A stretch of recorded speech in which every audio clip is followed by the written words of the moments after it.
हम लोग वर्डन पढ़ रहे थे ना, वर्डन अभी चल ही रहा है हम लोगों का। तो वर्डन में हम लोग पढ़ लिए क्या क्या, वर्डन में हम लोग पढ़ लिए वर्डन कैसे निकालते हैं, ठीक है।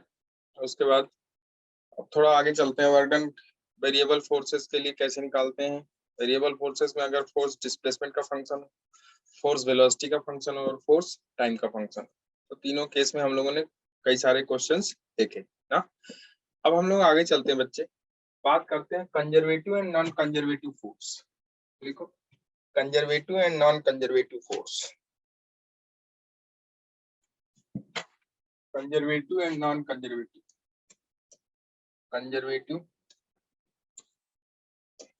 डेट लिख लो पहले, डेट आज है 15/3/22, ठीक है। Conservative and non conservative,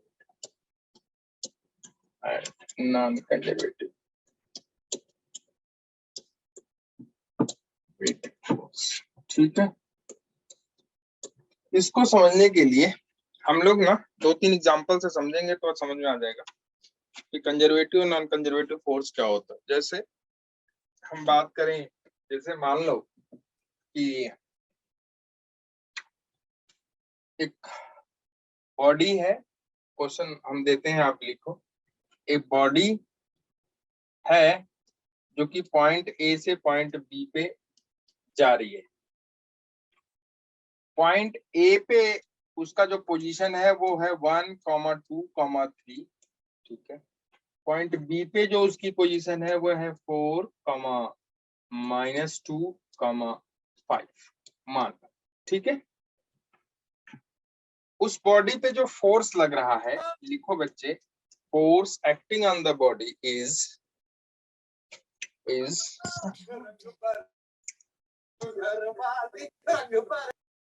2i cap plus 3j cap plus 4k cap.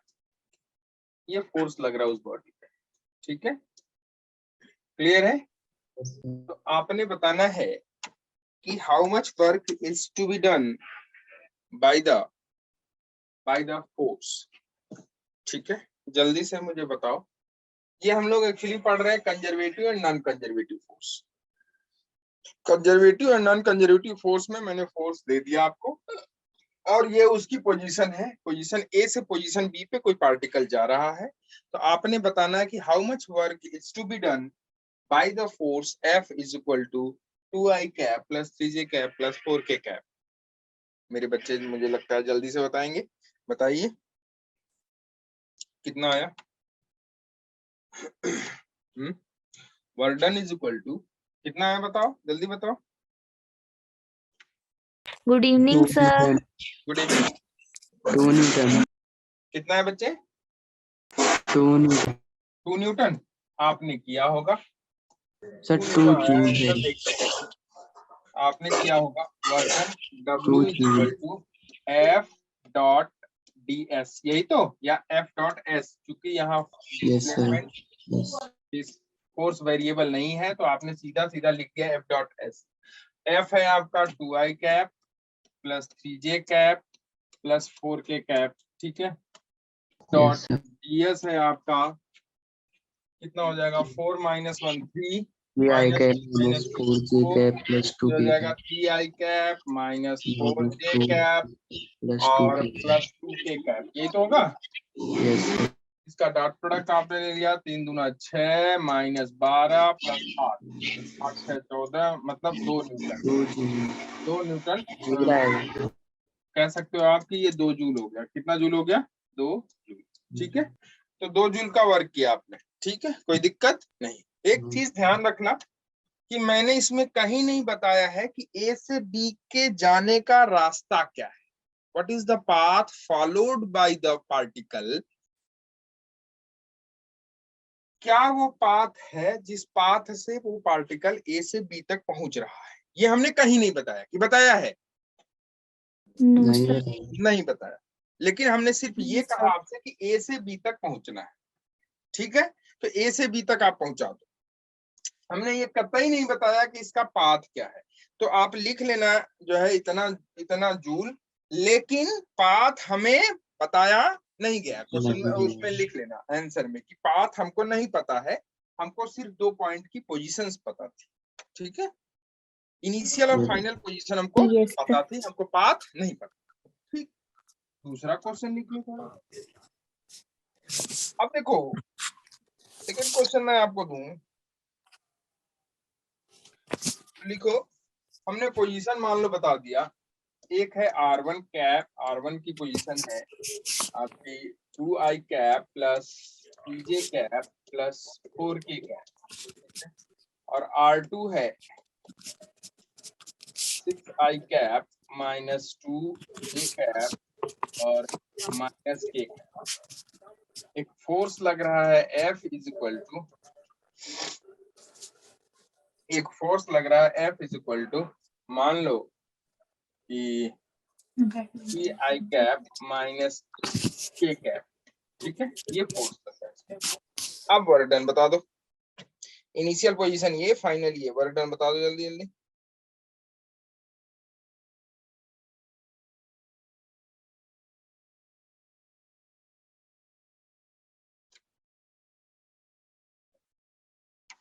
निकाल लोगे?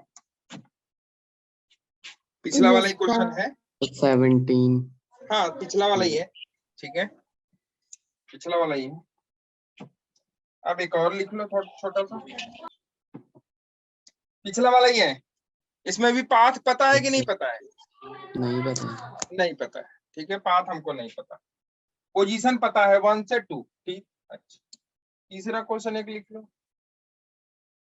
ये है R1 is equal to, position पता है 2i cap plus 3j cap, position 2 पता है R2 is equal to 4i cap plus 6j cap. ठीक है, फोर्स है, फोर्स जो अप्लाइड है उस पे 3x square i cap plus 2y j cap Newton, ये फोर्स लग रहा है उसको। आप बताओ कितना वर्क होगा, आप बताओ कितना work, how much work is to be done by the particle, by the body, sorry, by the force acting on the body। कितना होगा? सर रिपीट कर दीजिए। ये पोजीशन है इनिशियल, ये फाइनल पोजीशन है किसी पार्टिकल के मूवमेंट का, कि एक पार्टिकल R1 पोजीशन से R2 पोजीशन तक जा रहा है। ठीक है, यस सर। और उस पार्टिकल या उस बॉडी पे ये फोर्स लग रहा है 3x square i cap plus 2y j cap. Sir 6x square plus 6y। तो आपने बताना है कि how much work is to be done by the force acting on that body. 6x square plus 6y। 6x square plus 6y joule. 6y है। अब ये बताओ मुझे बच्चों कि यहाँ जो फोर्स है वो वेरिएबल है कि कांस्टेंट है? वेरिएबल। तो वेरिएबल फोर्स का जो वर्क डन होगा, क्या वो वर्क डन पूरा ऐसे W is equal to F dot ds करोगे या F डॉट s करोगे? F dot ds। तो F डॉट ds, ds मतलब स्मॉल एक डिस्प्लेसमेंट, क्या ये R2 minus R1 small displacement है? Yes sir. नहीं Yes. है। No sir. Small displacement, ds displacement is very small displacement, आप जितना सोच रहे हो उससे भी कम। उसका कोई कोई ना कोई वो नहीं है। आप इसको ना एक बार एनालिसिस करो थोड़ा सा कि स्मॉल डिस्प्लेसमेंट मतलब उतना स्मॉल जितना आप सोच रहे हो कि इतना हो सकता है, उससे भी कम। सोच के देखो, बहुत छोटा डिस्प्लेसमेंट होता है। आप अब यहाँ देखो, ये तो पूरा बड़ा बड़ा डिस्प्लेसमेंट दिख रहा है भाई। ये डिस्प्लेसमेंट आपको दिख रहा है 2i cap plus 3j cap, दिख रहा है ना डिस्प्लेसमेंट भाई। पोजीशन 2 में से पोजीशन 1 को माइनस कर दिया, डिस्प्लेसमेंट पता चल गया आपको। Yes sir. तो पोजीशन 2 में से पोजीशन 1 को माइनस किया, आपको डिस्प्लेसमेंट सीधा सीधा पता चल गया। तो displacement 2i cap plus 3j cap, अगर आप उसे sir 6x square minus 6y।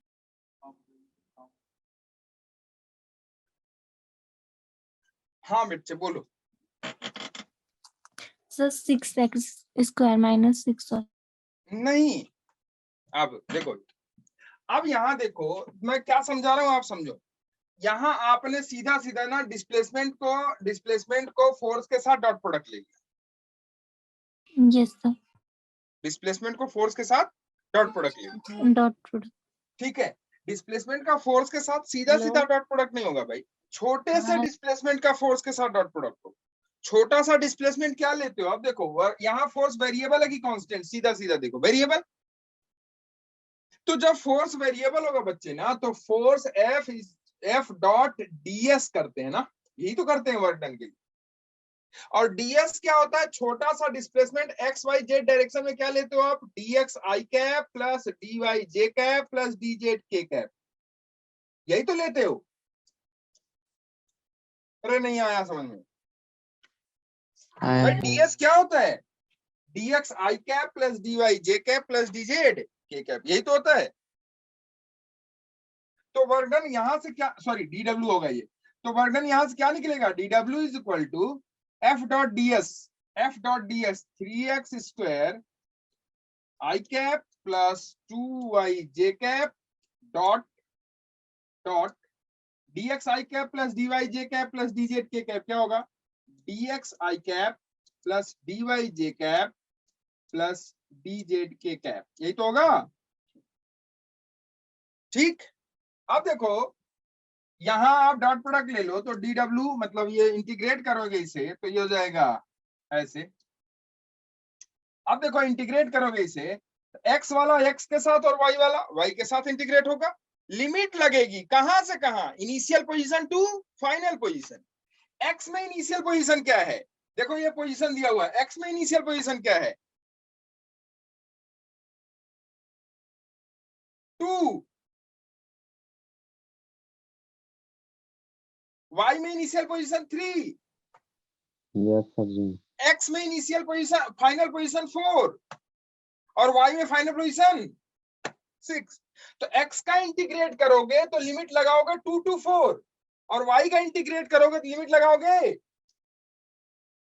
3 to 6। तो अब ये लिमिट लगाओ और इस क्वेश्चन को जल्दी से बनाओ। सर 2 से 3।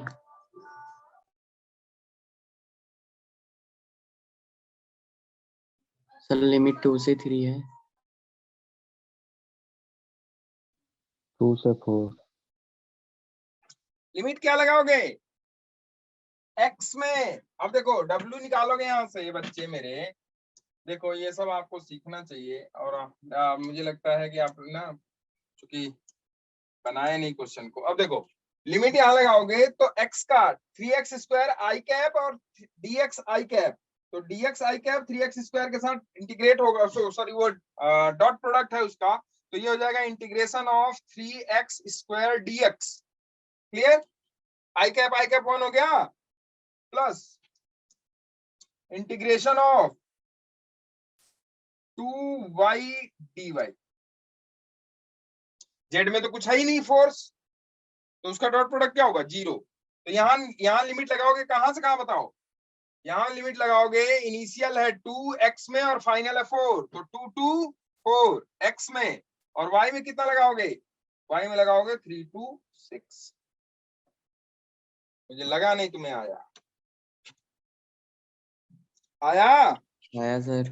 क्या ऐसे क्वेश्चंस और दे बना ले जाओगे, यस सर। तो बनाओ, क्योंकि ऐसा क्वेश्चन आपको मुझे लगता है पहली बार दिखा होगा। पोटेंशियल एनर्जी में किया है 12th वाले बच्चे हमारे, यस लेकिन सर, चूंकि वो 12th भूल में चुके किया। हैं 12th में थे। हाँ, तो वो चूंकि बच्चे हमारे भूल जाते हैं जल्दी से, कोई नहीं, ये ह्यूमन नेचर है और भूलना भी चाहिए। अगर Yes, भूलोगे sir. नहीं तो सीखेंगे कैसे। हाँ, भूलोगे नहीं तो फिर आगे क्या सीखोगे कैसे। और कुछ अच्छी बातें भी होती हैं, कुछ बुरी बातें भी होती हैं, तो लोग कहते हैं बुरी बातें भूल जानी चाहिए, तो हालांकि वो याद रहती हैं और अच्छी बातें भूल जाती हैं यस सर। होता उल्टा है लेकिन ओके खैर कोई नहीं, ठीक है। तो ये रहा, ठीक है। अब कर ले जाओगे ऐसे क्वेश्चंस। तो 3x² dx, अब इसका इंटीग्रेट करोगे तो ये हो जाएगा आपका 3। अब तो इंटीग्रेशन आ ही जाता है आपको, 3 × x³/3 हो जाएगा 83 जूल आ रहा है। और ये हो जाएगा 2 × y²/2 ना, यही तो होगा। वर्ड निकल गया, ठीक है। बोलो, यस सर। निकाल लिया ना? Yes sir. ओके, अब आ जाओ एक इसी पे एक और क्वेश्चन ले लो। अक्की, मेरे पानी का ग्लास दे उठा के। लो, दे रहा हूँ बच्चे पानी। हम कैसे डाइनिंग पे रखा हुआ। ले देख इधर, 2i प्लस अरे सर, j माइनस k, ठीक है। इनिशियल पोजीशन है किसी पार्टिकल की, ये फाइनल पोजीशन है 6i माइनस k, ठीक है। सॉरी, हाँ ठीक है, कोई नहीं। फोर्स लग रहा है उस पे, F is equal to 2xi plus 3y² j और प्लस k, ठीक है। ये फोर्स लग रहा है उसमें, ये फोर्स, सर ठीक है। तो how much work is to be done by the force on the particle when it displays from position 1 to position 2।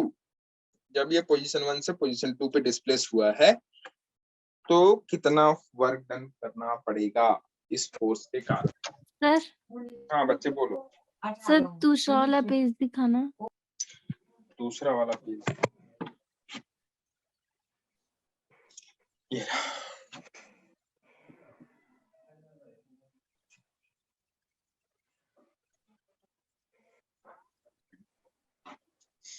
Done. ठीक है।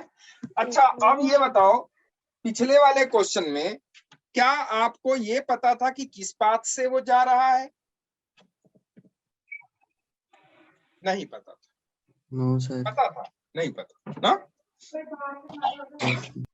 ओके, पता नहीं था, उसकी पोजीशन पता थी, इनिशियल टू फाइनल, ठीक है। Initial to final, initial to final position.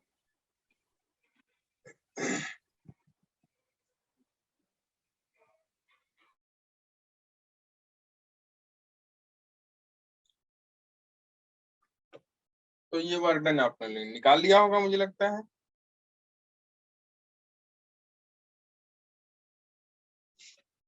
हो गया? जल्दी करो। dw is equal to f dot ds, ठीक है। तो dw इज इक्वल टू हो जाएगा, f है आपका 2xi plus 3y² j plus k dot dxi plus dy j plus dz k, ठीक है। देखो ये हो जाएगा आपका 2x dx plus 3y² dy plus dz, यही तो होगा। ये हो गया आपका dw है, क्या हो गया ये dw। अब इसे क्या कर देते हो आप? इंटीग्रेट कर देते हो, इंटीग्रेट कर देते हो। अब इसे इंटीग्रेट करो और इंटीग्रेट करोगे बच्चे तो वर्क डन आ जाएगा। मुझे लगता है वर्क डन आपने निकाल लिया होगा। तो वर्क डन हो गया। देखो लिमिट में लगा देता हूँ, आप वर्क डन देखो बच्चे। W इज इक्वल टू, ये हो जाएगा लिमिट, x की लिमिट है 2 to 6 2x dx,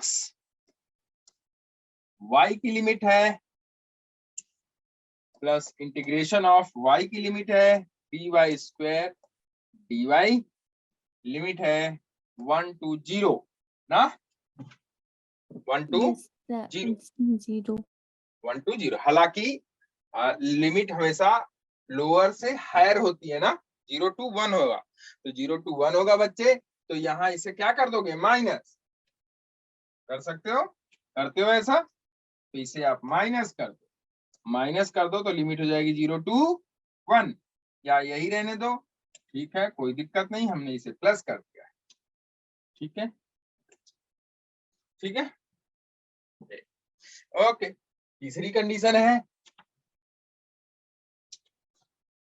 आप देखो, तीसरा है प्लस के कैप, ये हो जाएगा इंटीग्रेशन dz, कहां से कहां, -1 से -1, सर से माइनस क्यों नहीं किया? तो वही है वो, -1 से -1 मतलब कहाँ पे है वो, के में सर। उसी पोजीशन पे है। सर वाई वाले में 1 से 0 होगा। 1 से 0 होगा तो आप इसे माइनस कर सकते हो ना बाहर, क्योंकि लोअर लिमिट हमेशा नीचे होती है और हायर ऊपर होती है, तो लोअर नीचे हायर ऊपर करोगे तो ये माइनस हो जाएगा, ठीक है, क्वेश्चन ऐसा दे दिया हमने, ठीक है, मैंने कहीं से देखा नहीं, ऐसा दे दिया।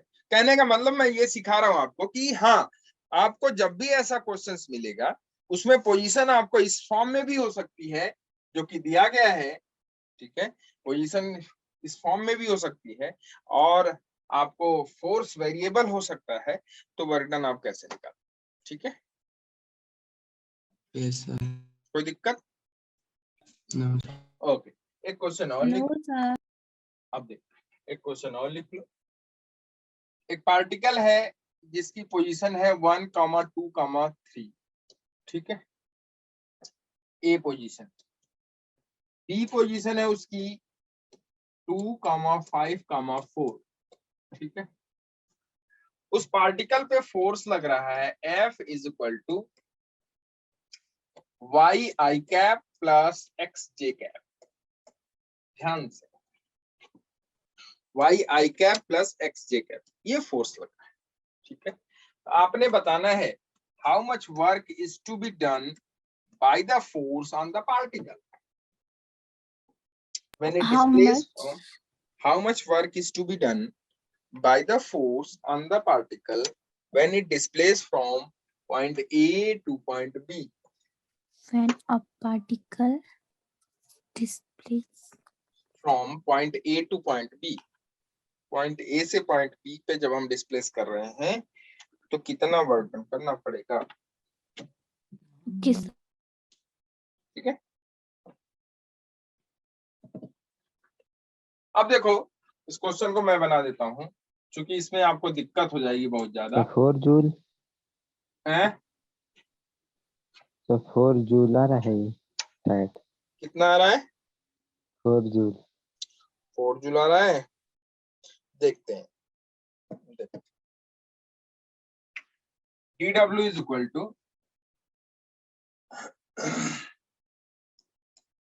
F डॉट ds, ठीक है, F डॉट ds, ठीक है। अब देखो इसे इंटीग्रेट करो, सॉरी इसे इंटीग्रेट करो, तो W इज इक्वल टू हो जाएगा integration of F dot ds, F आपका है Y I cap plus X J cap, ठीक है, डॉट ds क्या लोगे भाई, dx I cap plus dy J cap plus dz K cap, ठीक है, इसका डॉट प्रोडक्ट ले लो, तो W इज इक्वल टू हो जाएगा, W इज इक्वल टू हो जाएगा, कितना होगा बच्चे, ये हो जाएगा आपका integration of I cap Y के साथ है तो ये हो जाएगा वाई dx, होगा कि नहीं होगा, Yes sir. और फिर क्या होगा भाई प्लस एक्स dy, होगा कि नहीं होगा, 13 जूल आ रहा है। ठीक है, के के 0. वाला तो 0 हो जाएगा, Yes sir. क्योंकि के में कोई फोर्स नहीं है तो उसमें डिस्प्लेसमेंट नहीं हो, के वाला हो गया 0। अब देखो इसका आपको इंटीग्रेशन करना है, अब देखो यहाँ अगर आप ध्यान से देखो 12 जूल आ रहा है। y का इंटीग्रेशन x के टर्म में हो सकता है क्या, नहीं हो सकता, x का इंटीग्रेशन y के टर्म में with respect to a term, in the sense यहाँ हम बात कर रहे हैं y का integration with respect to x, जबकि No, y भी sir. वेरिएबल है x भी वेरिएबल, x का इंटीग्रेशन y के रेस्पेक्ट में, No sir. नहीं होगा। तो क्या है कि चूंकि ये थोड़ी सी हायर मैथमेटिक्स होती है, तो क्या करते हैं कि कुछ ऐसा जुगाड़ करते हैं ना जिससे कि किसका, देखो इंटीग्रेशन क्या होता है, किसी क्वांटिटी का या किसी वैल्यू का या किसी इक्वेशन का या किसी का भी क्या होता है, integration is the reverse process of differentiation. होता है कि नहीं बताओ? Yes, मैंने sir. आपको बताया था इंटीग्रेशन क्या है, डिफरेंशिएशन का रिवर्स होता है, उल्टा। आप इसका इंटीग्रेशन करने जा रहे हो, इसका मतलब है ये किसी न किसी का डिफरेंशिएशन है। समाकलन अवकलन का उल्टा होता है, रिवर्स Yes, sir. प्रोसेस होता है। जैसे आप साइन थीटा का इंटीग्रेशन में पूछूं आपसे तो आप कहते हो कॉस थीटा या minus cos theta, Minus cos theta. Minus cos theta. और अगर मैं आपसे पूछूं कॉस थीटा का डिफरेंशिएशन क्या होता है, Sin theta. Minus sine theta. Yes, sir. से इंटीग्रेशन होता है। Yes, sir. क्लियर है? Yes, sir. Integration is the reverse process of, Difference. अगर आप किसी का डिफरेंशिएशन, आप किसी क्वांटिटी का इंटीग्रेशन कर रहे हो, इसका मतलब है उस क्वांटिटी का डिफरेंशिएशन देखो क्या है, जो डिफरेंशिएशन होगा उसी का आप इंटीग्रेशन कर। ठीक है। अब देखो यहाँ ये क्वांटिटी है, जैसे मैं आपको दिखाऊं, ये सॉरी ये है, जैसे मैं आपको दिखाऊं, यहाँ देखो ये y dx plus x dy क्या है, ये एक्चुअली एक्स वाई एक क्वांटिटी है। इस क्वांटिटी का x और y दोनों के रेस्पेक्ट में आप डिफरेंशिएट करो इसको। किसके किसके? यस सर, x और y, एक्स और वाई को Sir, y के. दोनों के रेस्पेक्ट। तो x और y दोनों के रेस्पेक्ट में डिफरेंशिएट करो। तो अगर आप x के रेस्पेक्ट में डिफरेंशिएट करोगे, dy by dx, अगर आप हाँ x जी के सर, रेस्पेक्ट में डिफरेंशिएट करोगे प्लस इसी को आप y के रेस्पेक्ट में डिफरेंशिएट करो, तो क्या क्वांटिटी मिलेगी? देखो अगर आप xy को x के रेस्पेक्ट में डिफरेंशिएट करोगे तो मिलेगा y plus y plus x, यहाँ क्या मिल जाएगा आपको? x। x अब देखो यहाँ पे चूंकि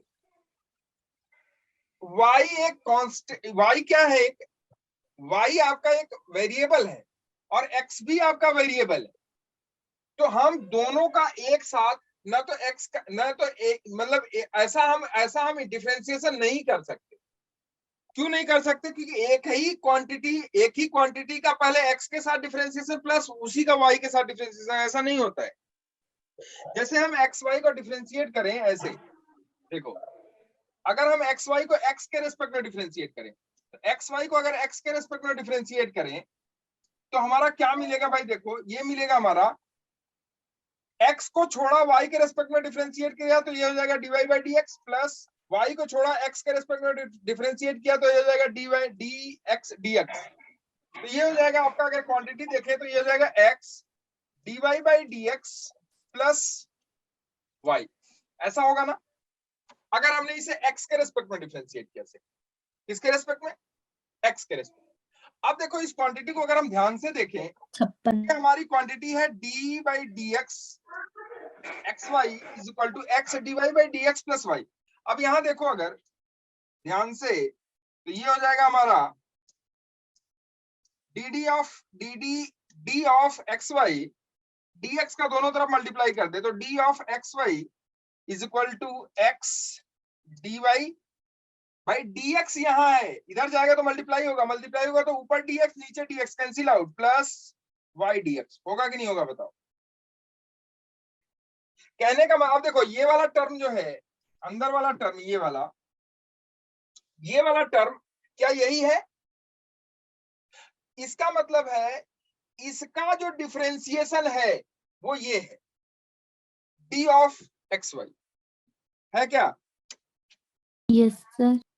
d ऑफ xy मतलब xy का आप डिफरेंशिएशन और उसका फिर इंटीग्रेशन। मतलब कहने का क्या है, इंटीग्रेशन ये वाला जो है इस टर्म को हटा के आप लिख सकते हो कि एक्स वाई का इंटीग्रेशन होना है। किसका इंटीग्रेशन होना है? सॉरी, हाँ, इंटीग्रेशन होना है किसका? एक्स वाई के रेस्पेक्ट में। कोई क्वांटिटी है जिसका इंटीग्रेशन होना है किसके रेस्पेक्ट में? एक्स वाई के रेस्पेक्ट में। तो देखो यहां से हम इसको रिप्लेस कर देंगे किसके टर्म में? डी ऑफ एक्स वाई के टर्म में। तो डी ऑफ एक्स वाई के टर्म में अगर आप इसे रिप्लेस करो तो ये हो जाएगा हमारा W is equal to integration of D of X Y. ठीक है, अब देखो अगर आप ध्यान से देखो तो यहाँ एक्स वाई एक वो क्वांटिटी हो गई जिसके रेस्पेक्ट में हमको क्या करना है? इंटीग्रेट करना है। ठीक है, अब आप देखो एक्स वाई वो क्वांटिटी हो गई। इसका मतलब है जो इनिशियल और फाइनल पोजीशन है, इनिशियल और फाइनल पोजीशन है, वो इनिशियल पोजीशन में जो एक्स है और जो वाई है, और फाइनल पोजीशन में जो एक्स और जो वाई है, उन दोनों का मल्टीप्लाई होकर इसकी लिमिट लग जाएगी। तो इनिशियल की जो लिमिट होगी वो जो एक्स और वाई यहाँ पे इनिशियल में है उसकी लिमिट, और फाइनल पे जो लिमिट होगी वो ये जो यहाँ पे जो फाइनल पोजीशन पे एक्स वाई है उसकी जो लिमिट होगी वो होगी। तो देखो यस सर। अब देखो यहाँ R1 को लिखे, अगर हम लोग पीछे जाते हैं R1 को लिखे तो ये जाएगा 1 2 3 और 2 5 4 है ना, 1 2 3 2 5 4। तो ये है आपका 1 2 3 1 2 3 2 5 4 2J 1 2 3 ऐसे लिखेंगे 1 2 3 और ये है 2 5 4। यही तो है।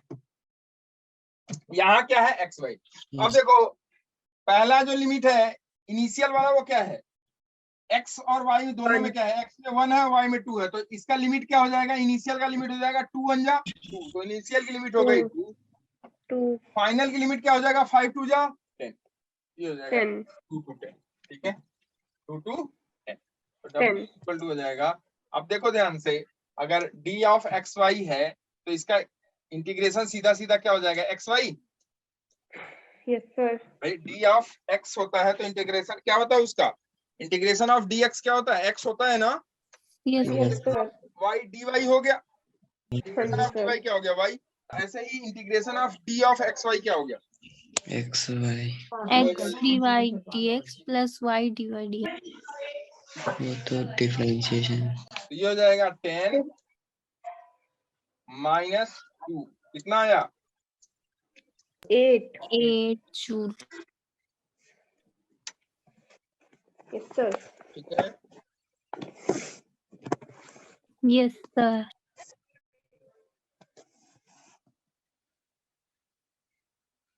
ठीक है।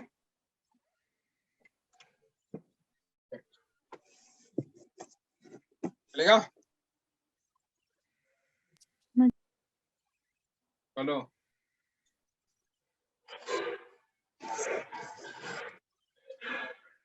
अब ये बताओ, क्या इन तीनों में आपको पाथ कहीं पता है? No sir. कहीं पाथ का आता पता है कि नहीं? ये बताओ। नो पाथ का कहीं आता पता ही है। नहीं है। तो जब पाथ का कहीं आता पता नहीं है, इसका मतलब है कि हमने जितना भी क्वेश्चन अभी तक करा उस क्वेश्चन में हमने पाथ नहीं बताया, लेकिन आपने वर्ड निकाल दिया। सिर्फ हमने क्या बताया आपको? पोजीशन, इनिशियल और फाइनल पोजीशन मैंने बताया, पाथ नहीं बताया हमने, और आपने वर्ड निकाल दिया। तो ऐसे, और किसके कारण वर्ड निकाला? जो आपने फोर्स यहाँ अप्लाई किया है, चाहे वो वेरिएबल फोर्स हो चाहे वो कांस्टेंट फोर्स हो। तो जो फोर्स आप अप्लाई करते हो उस फोर्स के कारण जो वर्क डन है, अगर वो वर्क डन पाथ पे डिपेंड नहीं करता है, जैसा कि इस क्वेश्चन ऐसे 3-4 क्वेश्चन हमने दिए उसमें किसी भी क्वेश्चन में हमने पाथ नहीं बताया, लेकिन आपने वर्क डन निकाला कि नहीं निकाला? ये बताइए। Yes sir. तो वो फोर्स जिस फोर्स के कारण वर्क डन पाथ पे डिपेंड नहीं करता है, वो फोर्स जिस फोर्स के कारण वर्क डन पाथ पे डिपेंड नहीं करता है, ऐसे फोर्स को क्या कहते हैं? Non conservative force. Conservative force, sorry sir. क्या कहते हैं उसे? कंजर्वेटिव। और जो पाथवे डिपेंड नहीं करेगा ना, ऐसा फोर्स लिख लो, ऐसा फोर्स जिस फोर्स के कारण वर्क डन, जिस फोर्स के ऐसा कारण फोर्स जिस फोर्स के कारण work done work done path पे डिपेंड नहीं करता है, डिपेंड नहीं करता है, ऐसे फोर्स को सर एक बार स्टार्टिंग ऐसे से फोर्स को ऐसा फोर्स जिस फोर्स के कारण या वो फोर्स जिस फोर्स के कारण वर्क डन पाथ पे डिपेंड नहीं करता है, ऐसे फोर्स को कंजर्वेटिव फोर्स कहते हैं। कंजर्वेटिव फोर्स कहते हैं। ऐसे फोर्स को कंजर्वेटिव फोर्स कहते हैं। सर एग्जांपल एग्जाम्पल जैसे आपका, मैं अभी एग्जाम्पल आपको, जैसे इतने सारे एग्जाम्पल मैंने दिए आपको, ये सारे कौन से फोर्स हैं? सर मतलब ये कंजर्वेटिव बोल सकते हैं जो वेक्टर वाले होंगे वो होंगे कंजर्वेटिव फोर्स। नहीं नहीं नहीं, फोर्स तो वेक्टर होता ही है, ओके सर। फोर्स तो वेक्टर होता ही है, चाहे वो कंजर्वेटिव हो चाहे नॉन कंजर्वेटिव। मैं ऐसे Okay, sir. फोर्स की बात कर रहा हूं जो कि पाथ पे डिपेंड, मतलब नहीं जिसके करते। कारण वर्क डन पाथ पे डिपेंड नहीं करता। अब ध्यान से देखो मैं अभी एग्जांपल में समझाता हूं आपको। जैसे मैं ग्रेविटेशनल फोर्स की बात करूं, किसकी बात करूं? ग्रेविटेशनल फोर्स तो ये फोर्स कंजर्वेटिव होता है। Electrostatic sir. फोर्स की बात करूं, इंटर वालों, 12th वालों, क्या बताया था मैंने इसको? कंजर्वेटिव। मैं बात करूं Static. फ्रिक्शन फोर्स की, तो ये कंजर्वेटिव होगा कि non conservative? Sir non conservative non conservative. क्यों? क्योंकि स्मूथ पाथ पे फ्रिक्शन नहीं होगा तो वर्क डन तो उसके कारण जीरो हो गया। यस सर रफ पाथ है तो उस पे फ्रिक्शन के कारण वर्क डन होगा, और बहुत ज्यादा रफ है तो उस पे भी फ्रिक्शन के कारण वर्क डन होगा। होगा कि नहीं होगा बताओ? Yes sir. तो ये फोर्स कौन होगा। से होंगे, कंजर्वेटिव कि non conservative? Non conservative non non conservative. Conservative. मेरी बात समझ में आई? सर आ गया समझ। यस सर क्लियर है? पाथ पे जो डिपेंड करता हो, स्मूथ सरफेस है, यस सर। उस पे फ्रिक्शन होगा ही नहीं तो उसके कारण वर्क डन नहीं हो जीरो नहीं Yes. होगा, जीरो होगा। रफ सरफेस है तो वहां फ्रिक्शन होगा कि नहीं होगा? होगा। और होगा फ्रिक्शन होगा तो उसके कारण वर्क डन होगा। इसका मतलब है कि हम क्या बता रहे हैं कि इस पाथ पे चल रहा है, स्मूथ स्मूथ पे चल रहा है कि रफ पे चल रहा है? बता रहे हैं कि नहीं बता रहे हैं हम आपको? यस सर ठीक है। Yes sir. हाँ, तो ऐसे फोर्स जिसके कारण वर्क डन पाथ पे डिपेंड नहीं करता है, कंजर्वेटिव। ऐसे फोर्स जिसके कारण वर्क डन पाथ पे डिपेंड करता है, नॉन कंजर्वेटिव। एग्जांपल के तौर पे आप लिख लो, ग्रेविटेशनल फोर्स, इलेक्ट्रोस्टैटिक फोर्स, ठीक है, कंजर्वेटिव है, और friction force frictional force non conservative non conservative. Applied force conservative non conservative? Sir non conservative applied force conservative. Kanjar yes sir. ये अप्लाइड फोर्स ही तो था, यस सर चाहे वेरिएबल हो चाहे कांस्टेंट हो, सारे क्या हैं? कंजर्वेटिव। कंजर्वेटिव। चाहे वेरिएबल हो चाहे कांस्टेंट हो, सारे क्या हैं? कंजर्वेटिव। ठीक है, सारे क्या हैं? कंजर्वेटिव। कंजर्वेटिव। ठीक है, लिख लिया एग्जांपल? Yes sir. ओके। अब देखो, अब देखो, जैसे मैं कहूं आपसे कि दो पॉइंट है, पॉइंट ए पॉइंट बी, ध्यान से सुनो, ये क्वेश्चन पूछा गया है आपसे आईआईटी में। दो पॉइंट है, पॉइंट ए और पॉइंट बी, और इस पे एक पार्टिकल इस पाथ से जा रहा है, ए से बी पाथ नंबर 1, दूसरा ए से बी जा रहा है पाथ नंबर 2 से, और तीसरा कोई पार्टिकल है ए से बी जा रहा है पाथ नंबर 3 से। ठीक है, यस सर। क्लियर है? पाथ नंबर 1 के यस। कारण वर्क डन है W1, पाथ नंबर 2 के कारण वर्क डन है W2, पाथ नंबर 3 के कारण वर्क डन है W3। तो आपको बताना है कि W1 is greater than W2, sorry, W3 is greater than W2। Option दे रहा हूं मैं। दूसरा W1, sorry, W3 is greater than W1 is greater than W2। तीसरा C option W3 is greater than W1 is greater than W2 is greater than W3। और चौथा W1 is equal to W2 is equal to W3। if आगे लिख लो, if a conservative force is applied on that body, if conservative force is applied on that body, which option will correct? कौन सा option सही होगा? Sir conservatively if sir forces, option D, option 4 option 4 ये पूछा गया question है, समझ में आया कि नहीं ये बताओ।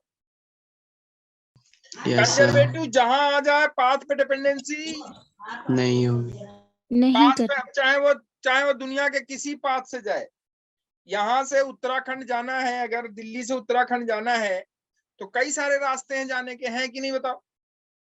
सर। Yes sir. तो उससे कतई मायने नहीं रखता है, मायने ये रखता है कि यहाँ से उत्तराखंड गए। पाथ पे डिपेंडेंसी नहीं है। नहीं होगी। तो वर्क डन इतना ही होगा। W1, W2, W3 तीनों क्या होंगे? इक्वल। बस सिर्फ कंडीशन क्या होनी चाहिए कि ये फोर्सेस कैसे हैं? Applied. Conservative applied forces are. Clear है? Yes sir. कोई दिक्कत? नो। आगे चले? नो सर, इतने स्लो क्यों चल रहा है ये? Applied forces are.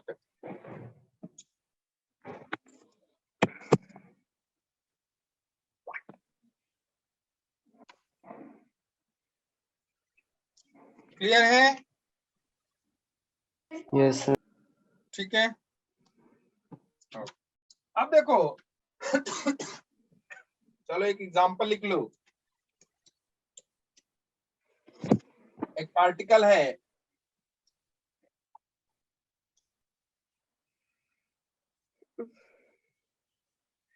यहां से, सर हाँ सर, लास्ट वाले का आंसर क्या है?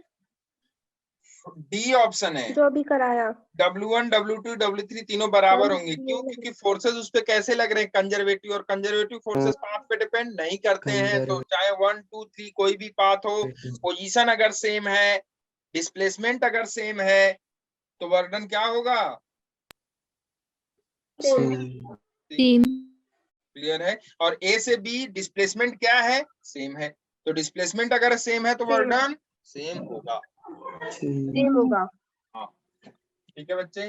अब मान ले यस सर। ये क्वेश्चन मैंने दे दिया 37 डिग्री एंगल पे,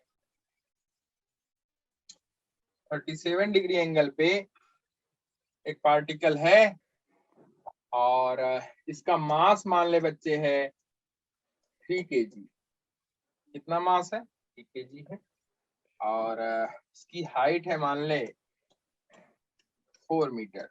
ठीक है, 4 मीटर। हाँ जी। ठीक है। और ये पार्टिकल यहाँ से शुरू करता है और यहाँ नीचे एकदम पहुंच जाता है यहाँ पे। तो यहाँ से शुरू करके यहाँ पहुंचा है, तो बताइए वर्क डन कितना होगा? लिखो, how much work is to be done by the particle. Work. How much work is to be done by the, sorry लिखो, how much work is to be done by the gravitational force acting on the particle. How much work is to be done? By the gravitational force acting on the particle. By the gravitational force acting on the particle. When particle या body displays from position A to position B. ये position A है, ये position B. When particle displays Displays from position A to position B. A से B तक आ गया. कहाँ तक आ गया? A से A to B तक. ठीक है, मेरे को तो ठीक है. अब yes देखो, sir. मैं दिखाता हूँ आपको. Yes sir. वर्क डन क्या होगा भाई? W is equal to force into displacement F dot S. अब देखो इस पे इसका डिस्प्लेसमेंट किधर है? मेरे बच्चों ध्यान से समझो, क्या इसका डिस्प्लेसमेंट इधर है कि नहीं है?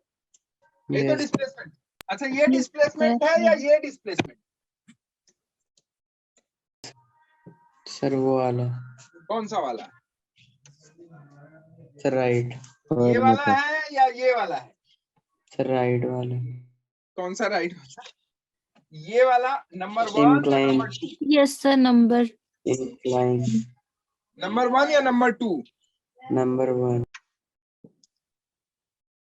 नंबर 2. sir number 2. हम्म, sir number 2. नंबर 2 है डिस्प्लेसमेंट. डिस्प्लेसमेंट मतलब इनिशियल से फाइनल पोजीशन. इनिशियल से final position. Final final position. Position.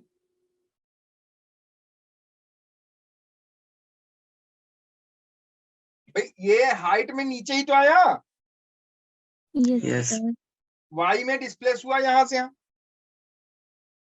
yes अब sir. हाँ, ये बात अलग है कि वास्तव में अगर देखा जाए तो इसमें जो फोर्सेस लगे हैं ना, इस फोर्सेस के कारण जो उसका डिस्प्लेसमेंट है. जैसे देखो, मैं यहाँ अगर आपसे ग्रेविटेशनल फोर्स के बारे में बात करूं इसके, तो देखो ग्रेविटेशनल फोर्स के कारण वर्क डन क्या होगा. इधर देखो, इसका इसका इसका सेल्फ वेट होगा mg नीचे की तरफ. ठीक है, mg इज इक्वल टू हो जाएगा m कितना है 3, g है आपका 10, तो ये हो जाएगा 30 न्यूटन. ठीक है, ओके. अब इस 30 न्यूटन के इसका नॉर्मल फोर्स देखो तो इस डायरेक्शन में होगा, ये वाला. ठीक है बच्चे. अब देखो यहां अगर आप देखो ध्यान से, तो इस mg के इसके दो कंपोनेंट हो जाएंगे. एक mg का इधर वाला कंपोनेंट हो जाएगा mg, cos theta. ये हो जाएगा 37, ये वाला 37, ये 90, ये 30, ये वाला थीटा, मतलब 37 ये वाला. तो ये हो जाएगा mg cos 37 और Yes. ये हो जाएगा आपका mg sin 37. होगा कि नहीं बताओ?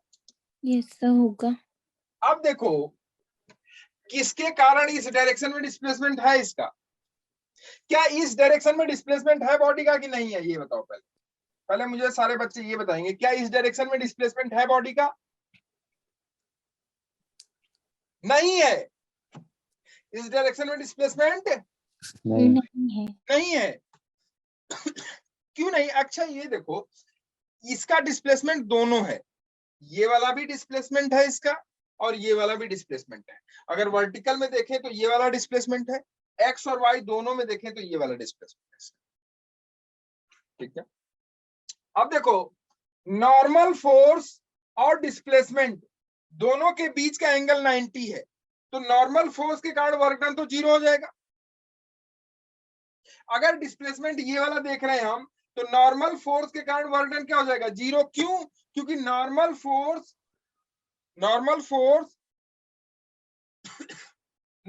फोर्स और ये डिस्प्लेसमेंट है इसका, तो नॉर्मल फोर्स और डिस्प्लेसमेंट के बीच का एंगल कितना होगा? 90. और cos 90 कितना होगा? 0. इसका मतलब है कि कहीं पे भी नॉर्मल फोर्स के कारण अगर आप डिस्प्लेसमेंट निकाल रहे हो तो वो डिस्प्लेसमेंट क्या होगा? 0. तो लिख लो इस बात को कि work done by normal force must be 0. Work done by normal force must be 0. Work done by normal force must be 0. क्यों मस्ट बी 0 होगा? क्योंकि नॉर्मल फोर्स हमेशा किसके परपेंडिकुलर होता है भाई? Ver- displacement. Work done by normal force must be 0। तो यहाँ वर्क डन नॉर्मल फोर्स के कारण तो 0 हो गया। तो इसका मतलब है नॉर्मल फोर्स आपका mg cos 37 है। तो इसका मतलब है कि नॉर्मल फोर्स के कारण वर्क डन 0, इसका मतलब mg cos 37 के कारण वर्क डन 0। 0 के कारण वर्क डन बचा भाई mg sin 37 के कारण। तो mg sin 37 के कारण वर्क डन निकालो। तो W इज इक्वल टू हो जाएगा mg sin 37 डॉट 18 डिस्प्लेसमेंट। ये है उसका डिस्प्लेसमेंट। कितना डिस्प्लेसमेंट होगा? अगर ये आपका 4 है, ये आपका कितना है 4 है, और ये एंगल 37 है, तो मुझे लगता है ये 5 होना चाहिए कि नहीं होना चाहिए? Yes sir. होना चाहिए ना। तो ये हो जाएगा 5।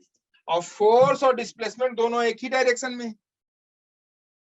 फोर्स और डिस्प्लेसमेंट दोनों एक ही डायरेक्शन में है। तो जब दोनों एक ही डायरेक्शन में है तो कॉस क्या हो जाएगा 0। 0। ठीक है। तो W इज इक्वल टू कितना हो जाएगा mg m है आपका 3, mg है आपका 30, sin 37 कितना हो जाएगा 3/5 इंटू 5। 5 को खा गया 30 या 90 जूल 90 90 जूल 90 जूल आ रहा है कि कुछ गड़बड़ लग रहा है? Yes sir. 90 ही आ रहा है सर पक्का सही है एकदम। है? पक्का 90 आ रहा है? देख लो यस सर। देख लो। सर आपने तो बताया।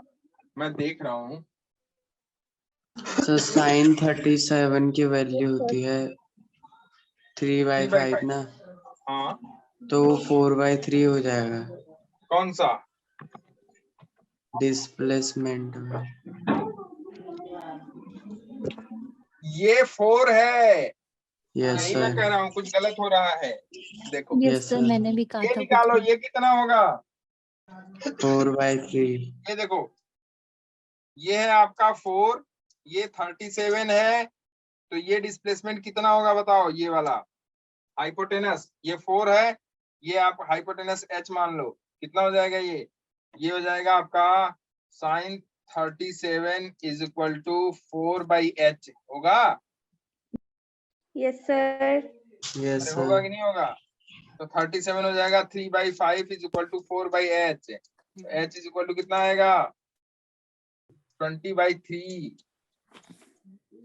जी सर अरे ये जो 20/3। डिस्प्लेसमेंट होगा, यस सर। मैं भी कह रहा हूँ कुछ गड़बड़ है। देखा बच्चे 20/3। क्या गड़बड़ है? यस 20/3 ना, तो ये हो जाएगा 20/3। तो यहाँ हो जाएगा 20/3, यहाँ 20/3 होगा, ये हो जाएगा 20/3। 3 3 से गया, 5 चौका 20, 120। मुझे दिख रहा था ना कि 120 आएगा। अब मैं वो देख रहा था कि यार 120 क्यों नहीं आ रहा है। मुझे दिख रहा था 120 आएगा, पहले ही मुझे देखी। दिख रहा था, इसीलिए मैं कह रहा था कि सही है। 2 बार पूछा मैंने। सर मैंने भी कहा था कुछ गड़बड़ हो गया। उसने क्या कहा?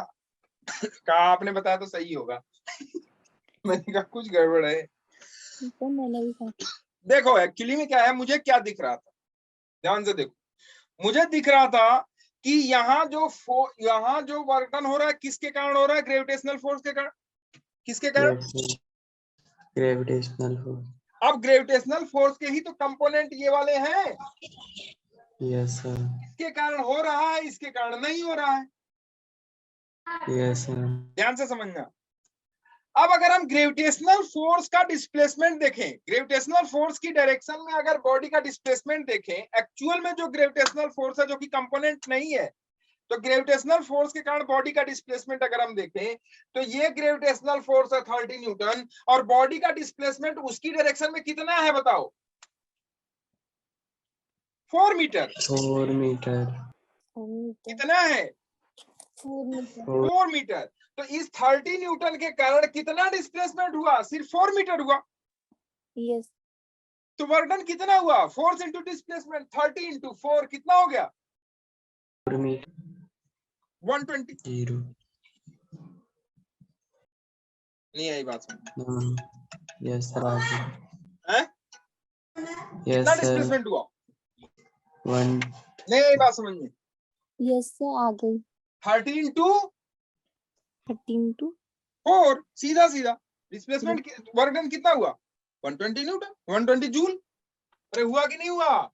यस सर हुआ। तो इतना करने की जरूरत ही नहीं थी, आप सीधा सीधा निकाल लेते।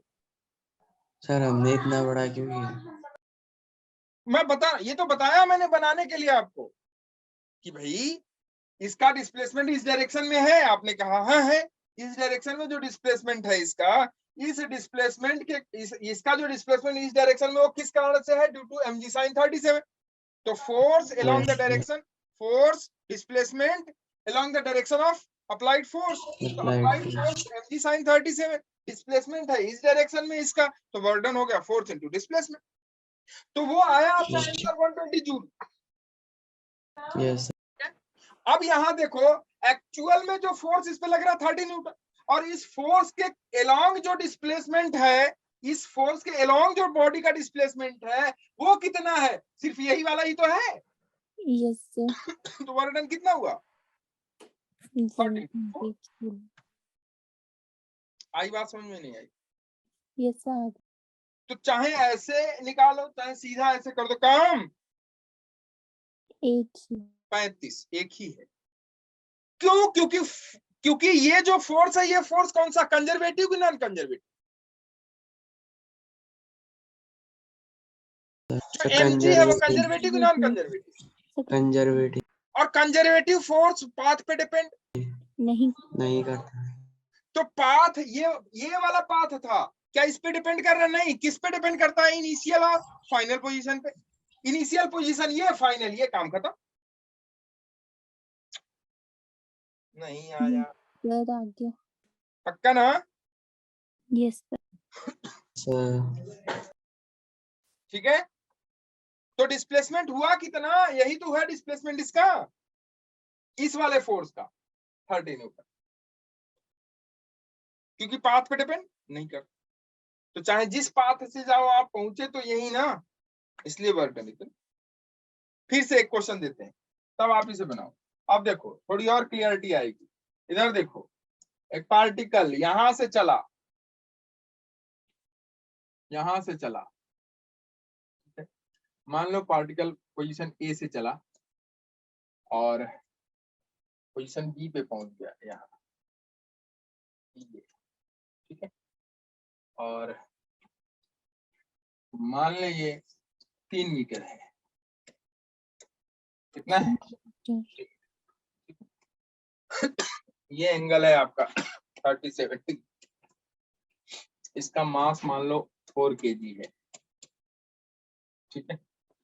तो बताइए कितना वर्क डन होगा ग्रेविटेशनल। सरफेस स्मूथ है, सरफेस स्मूथ है, ठीक है, surface is smooth, surface is smooth, कितना वर्क डन 120 जूल हाँ? 120 जूल कितना होगा सर 120 जूल 120 आ रहा है, यस 40 इंटू 3 120 हो गया ना? यस सर आ रहा है समझ में? यस सर ये हो गया किसके कारण फोर्स, सॉरी किसके कारण work done due to gravitational force. Gravitational. तो ग्रेविटेशनल फोर्स के कारण वर्क डन पाथ पे डिपेंड नहीं करता है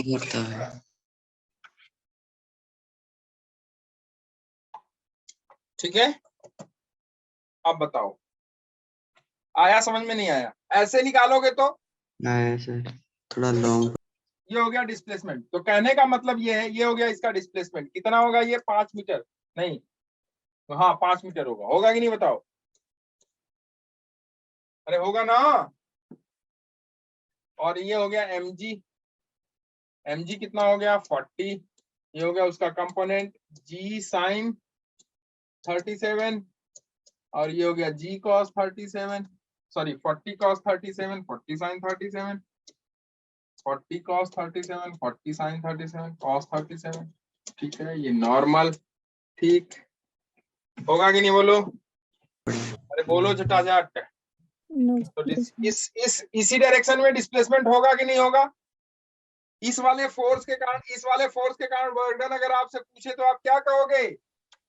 वर्डन ड्यू टू 40 sin 30, तो आप लिखोगे वर्डन ड्यू टू 40 sin 30, ये हो जाएगा वर्डन 40 sin 30 इंटू डिस्प्लेसमेंट कितना है 5 और 0 डिग्री, Yes. हो जाएगा 40 sin 30 3/5 इंटू 5, Into 5. 5 से गया, ये हो जाएगा 120. हो गया कि नहीं बताओ? Yes. Yes, sir. 120, ठीक है, 120, Yes, sir. क्लियर है?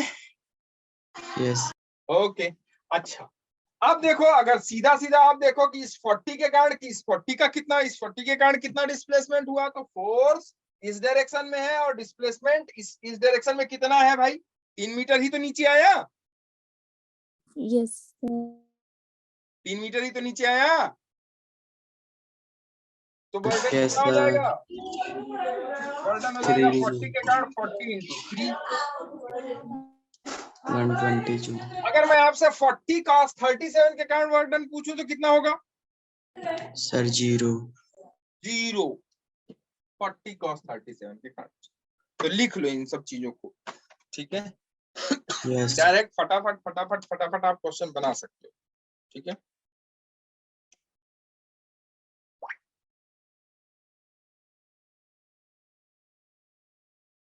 Done, sir. क्लियर है? अब आगे देखो, मैं आपसे एक ना क्वेश्चन और गुजारिश करता हूं कि आप इसे बनाओगे। मान ले Sir. एक पार्टिकल है या बॉडी है 4 kg की, ठीक है, और वो बॉडी इस पाथ से नीचे आ रही है ऐसे,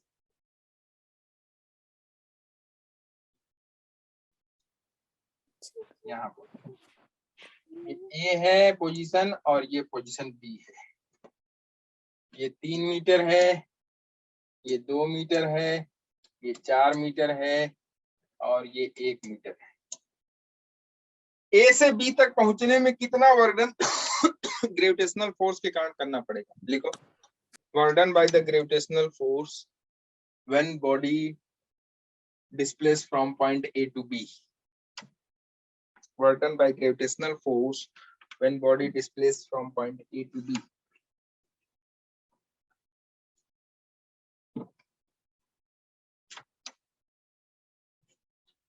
सर ये 280 जूल है बाय ग्रेविटेशनल फोर्स कितना हो जाएगा? 40 कितना ये डिस्प्लेस हुई? 4 3 7 1 8 8 7 चौका 32 320।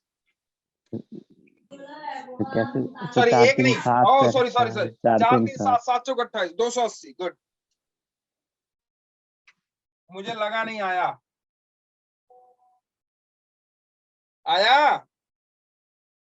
Yes, sir. Yes, sir.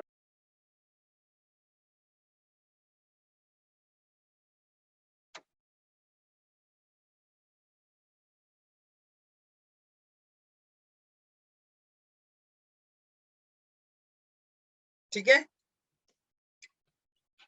ये हो गया डिस्प्लेसमेंट। इसका कितना डिस्प्लेसमेंट हो गया एक्चुअल में? 4 3 7 मीटर, 7. ठीक है।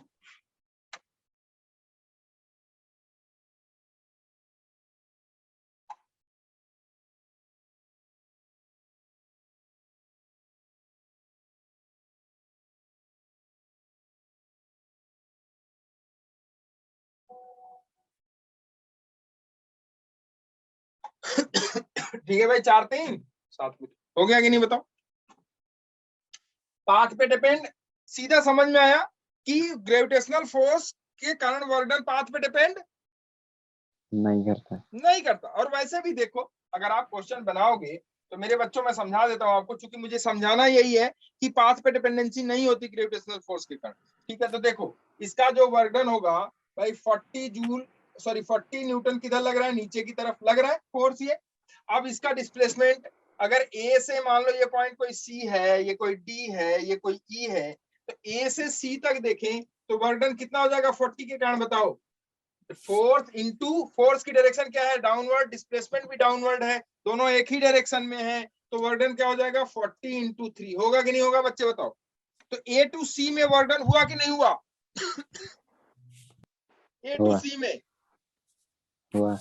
हुआ। अच्छा, अब यहाँ सी पे पहुंच गया भाई। अब सी पे पहुंच गया तो बताओ इसके जो ग्रेविटेशनल फोर्स होगा वो तो हमेशा नीचे की तरफ लगेगा, यस और सर। बॉडी डिस्प्लेस इधर हो रही है।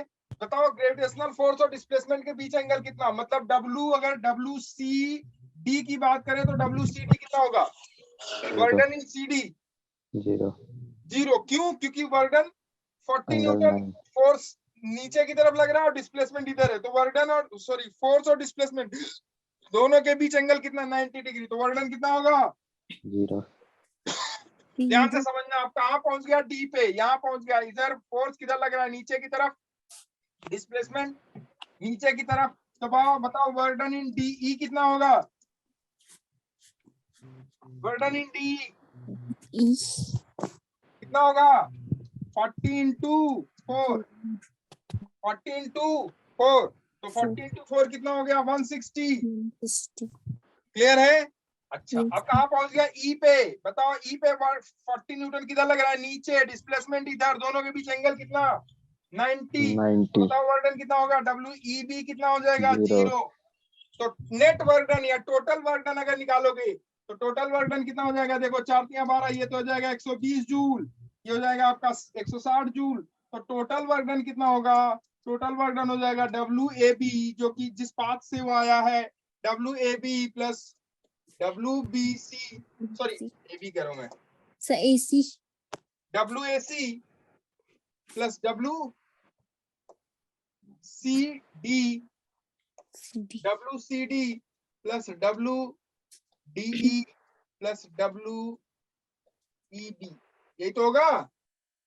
WCD plus WDE plus WEB. W A C, A से सी, देन सी से डी, देन डी से ई, देन ई से बी, तो ये हो गया W A C plus W C D plus W D E plus W E B. ठीक, अब देखो कितना हो जाएगा बच्चों, अगर आप ध्यान से देखो तो हो जाएगा डब्ल्यू ए सी कितना है 120, डब्ल्यू सी डी कितना है 0, डब्ल्यू डी ई कितना है 0, सॉरी डब्ल्यू डी कितना 160 और डब्ल्यू ई बी कितना है 0, ये टोटल कितना हो गया 280 जूल। तो लेमैन की तरह करोगे तो ये answer,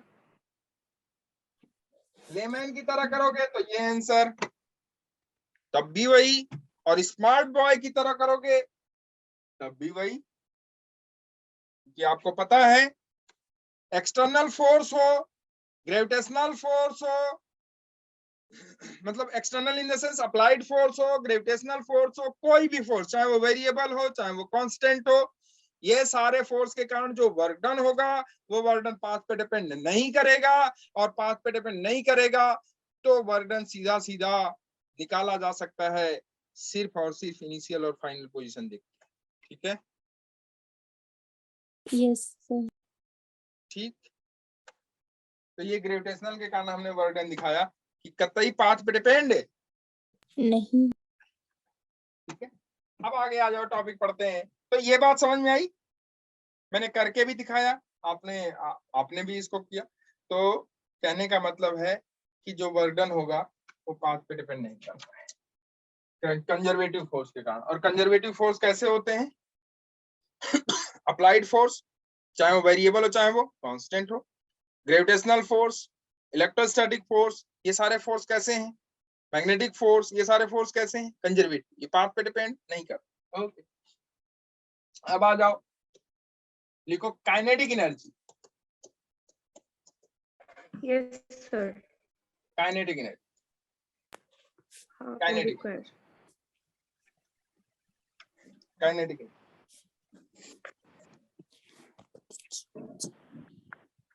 energy possessed by virtue of motion of the body। Energy Possessed energy possessed by energy virtue of motion of the body. motion of the body.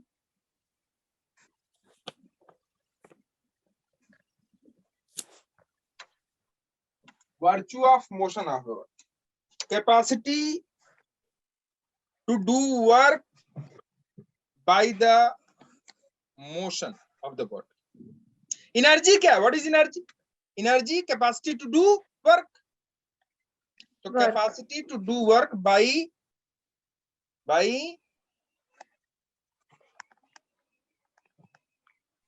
its motion. किसके कारण से? Motion की उसके मोशन के कारण से। उसके मोशन के कारण जो उसमें कैपेसिटी आई, ठीक है, उसकी क्षमता मोशन के कारण से।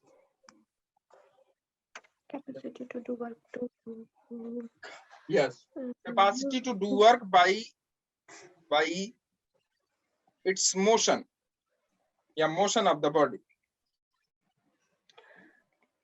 Yes sir. Kinetic energy K dot E, ऐसे KE लिखते हैं। Kinetic energy is equal to, सीधा Half सीधा लिख mv लो, square. Half mv square. सीधा सीधा, और कुछ नहीं पढ़ाऊंगा मैं इसमें, ठीक है, सीधा सीधा हाफ mv स्क्वायर, ठीक है। सर मेरा कल फिजिक्स का प्री बोर्ड है। ओके, तो ये तो तुम्हारा 12th का है ना? हाँ सर, पता है हमारे एग्जाम कब से? 7 मई से। हाँ 7 मई से हमारे एग्जाम स्टार्ट है। हाँ, तो अब जो है वो खत्म हो गया ना, इलेक्शन, एग्जाम तो शुरू हो गए। आप खड़े हो,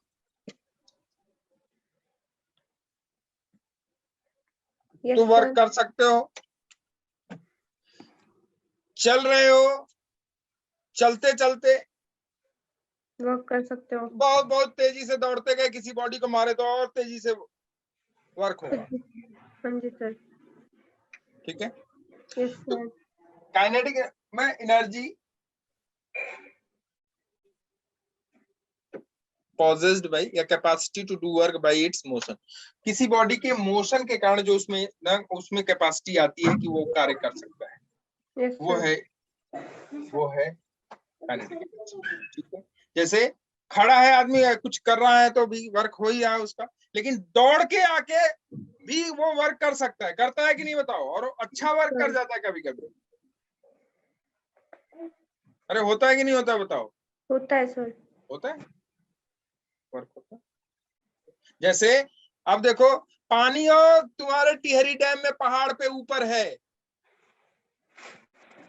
ठीक, वहां पानी छोड़ा और वो बड़ी तेजी से नीचे आता है, और नीचे इतना तेजी से आता है कि वो टरबाइन की ब्लेड चला देता है और वर्क हो जाता है। Yes sir. नहीं आई बात समझ? Hydro energy. हाँ, तो हम एक्चुअली क्या है कि उस पानी को ना क्या करते हैं, एक्चुअली क्या करा रहे हैं, उस पानी को मूव करा रहे हैं। Yes sir. दौड़ जाइए। हम्म। तो उस पानी के जो मोशन है, उस मोशन के कारण जो वर्क हुआ, वो उसकी कैपेसिटी है, वो उसकी एनर्जी है,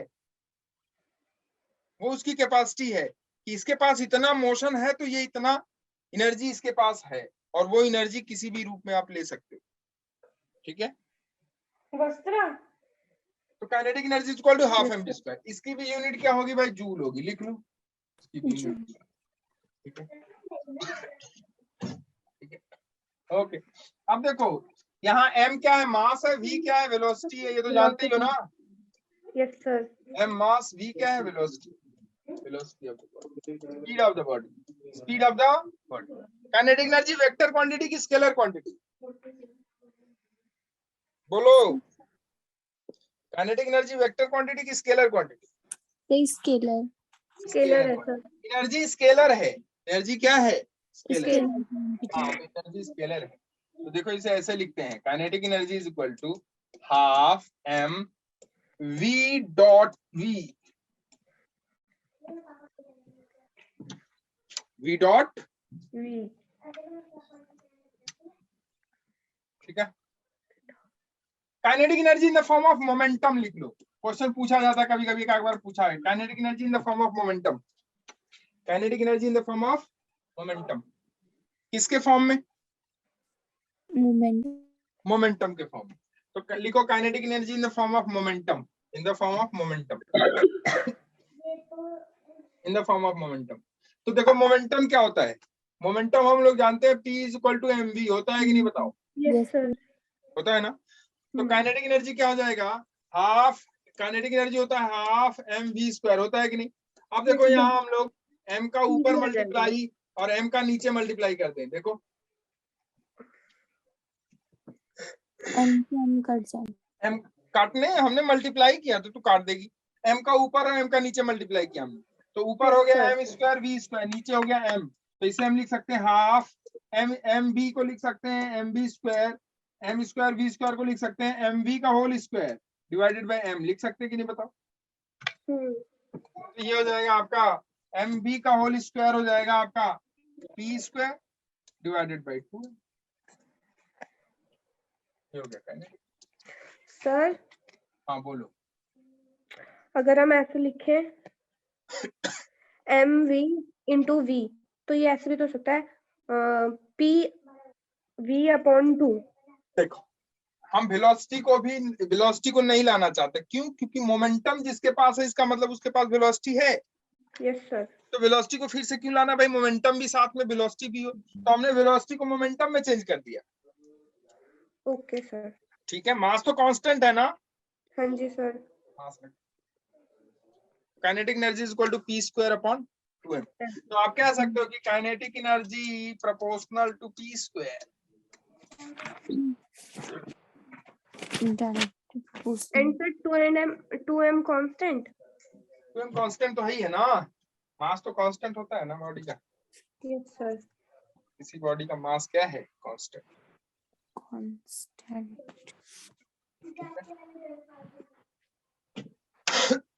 कोई दिक्कत? नो। अब लिखो वर्क एनर्जी थ्योरम, बड़ा इंपॉर्टेंट है, very important. Yes sir.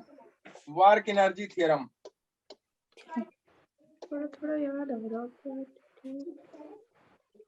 Work energy theorem बहुत इंपॉर्टेंट है। Yes sir. Net work done की बात मैं कर रहा हूँ।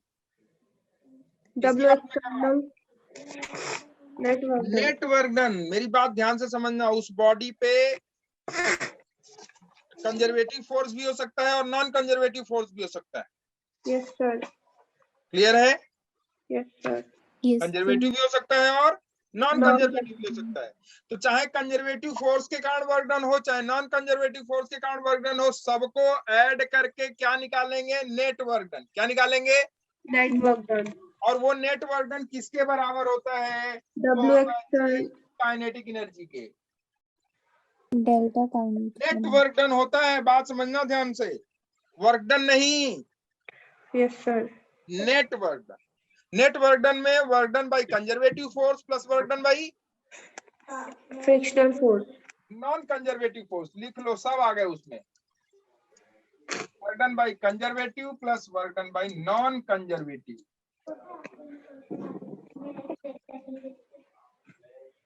सर एक और भी तो होता है। कौन सा? Work external plus work frictional. वही तो है।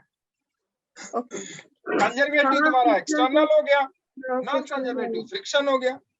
हाँ जी सर। नहीं आई बात समझ? सर आ गई। क्लियर है? हाँ जी।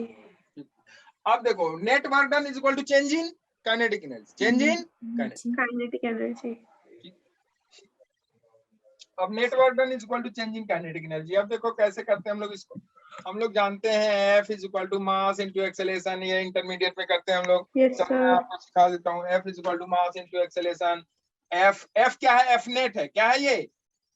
नेट होता है ना, F नेट फोर्स होता है ना। हाँ जी। = मास इंटू एक्सेलेरेशन। अब देखो F net = mass into acceleration को क्या लिखते हैं हम लोग? v/dv/dx लिखते हैं कि नहीं, बताओ? Yes sir. तो ये हो जाएगा dx का इधर मल्टीप्लाई कर दो तो F net dot dx = मास v/dv। इसे क्या कर दो इंटीग्रेट, x में है तो x में, y में है तो y में है, z में है तो z में, या इसे आप ऐसा लिख सकते हो dx dy ds लिख दो। ठीक है, क्या लिख दो? मुझे लगता है मेरे बच्चे ds ज्यादा सही समझेंगे, ds लिख दो। यहाँ इनिशियल वेलोसिटी लिख दो, यहाँ फाइनल वेलोसिटी लिख दो। ठीक है, तो ये देखो ये वाली क्या चीज है, अगर आप ध्यान से देखो तो ये क्या चीज है, ये क्या चीज है, ये वाला वर्क डन। वर्डन है कि नहीं Yes, बताओ? Yes sir. और किस फोर्स के कारण है? नेट फोर्स के कारण। तो वर्डन क्या होगा? नेट। वर्डन क्या होगा? नेट। होगा कि नहीं बताओ? Yes, sir. तो नेट वर्डन is equal to integration of mvdv, initial velocity to final velocity, mvdv। m को ले लो बाहर तो नेट वर्डन क्या हो गया भाई? देखो m को ले ले बाहर तो नेट वर्डन हो गया mvdv का इंटीग्रेशन क्या हो जाएगा? v²/2 Correct. होगा कि नहीं होगा? इनिशियल टू फाइनल, ये हो जाएगा m/2 v² माइनस u², होगा कि नहीं होगा बताओ? होगा। तो देखो w net is equal to हो जाएगा बच्चे half mv² minus half mu²। ये क्या है? Final kinetic energy. ये क्या है? Initial kinetic energy. फाइनल ये तो w नेट हो जाएगा kinetic energy final minus kinetic energy initial. नहीं आया समझ में? सर आ गया। भाई v क्या है? Final velocity. u क्या है? Initial velocity. तो फाइनल वेलोसिटी पे एनर्जी कौन सी होगी? क्या फाइनल काइनेटिक एनर्जी। और इनिशियल वेलोसिटी पे एनर्जी कौन सी होगी? Initial kinetic energy. नहीं आई बात समझ में? सर आ गई। क्लियर है? तो ये हो गया w net is equal to kinetic energy final minus kinetic energy initial. इसको आप लिख सकते हो बच्चे, यहाँ मैं लिख देता हूँ w net is equal to, ये kinetic energy final minus initial है तो इसको क्या लिख सकते हो? Change in kinetic energy. Change in. ठीक है, यस सर।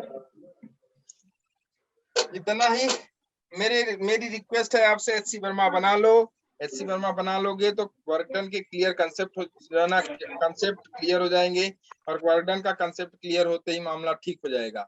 नहीं तो बच्चे वर्क डन का कंसेप्ट अगर क्लियर नहीं होगा, कंजर्वेटिव नॉन कंजर्वेटिव का कंसेप्ट क्लियर नहीं होगा, तब तक आप एनर्जी कंजर्वेशन नहीं अप्लाई कर सकते, और एनर्जी कंजर्वेशन नहीं अप्लाई कर सकते तो आप कोई भी क्वेश्चन बनाने में असमर्थ रहोगे। क्यों?